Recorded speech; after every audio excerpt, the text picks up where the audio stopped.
Hi, today I'm going to teach you how to cross stitch using tapestry yarn and 7-count canvas, and the quick start method, but also just how to finish quickly.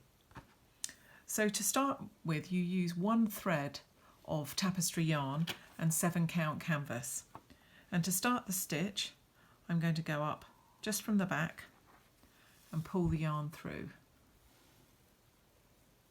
I'm going to keep pulling and holding it just with my finger, leaving about 2 centimetres at the back.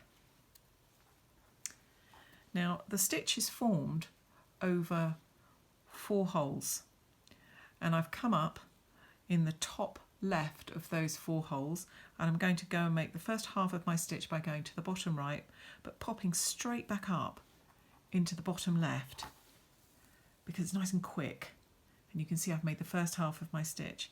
And I'm going to finish by going over to the top right, but I'm also going to pop up here on the top left of the next stitch, taking with me, you see, I'm just finishing that stitch and coming up ready to make the next one, but also, oops daisy, you can see that I've also caught this bit of yarn, the one that I've left behind, within the stitch, so make it nice and neat.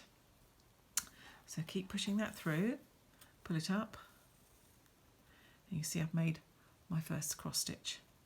I'm going to carry on by going to the bottom right, coming up at the top, bottom left, and then up to the top right, and then for the next stitch up to the top left. It's the second stitch done. Super quick this. And every time you work from the back, you're just putting your needle behind, so I'm keeping that nice and straight here, just catching it as I go. Before you know it, you've whipped up 7 stitches.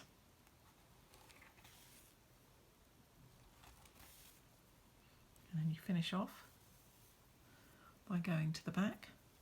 You've got your nice neat row of cross stitch all laid in the same way, and at the back you can see you can't even see that thread is gone because it's kept in here. And the threading through method to either finish or start off is these nice single stitches that are at the back here. You just thread your needle through them behind just for a centimetre or so, pull it through, and then you can trim that off. And there you have a row of cross stitch.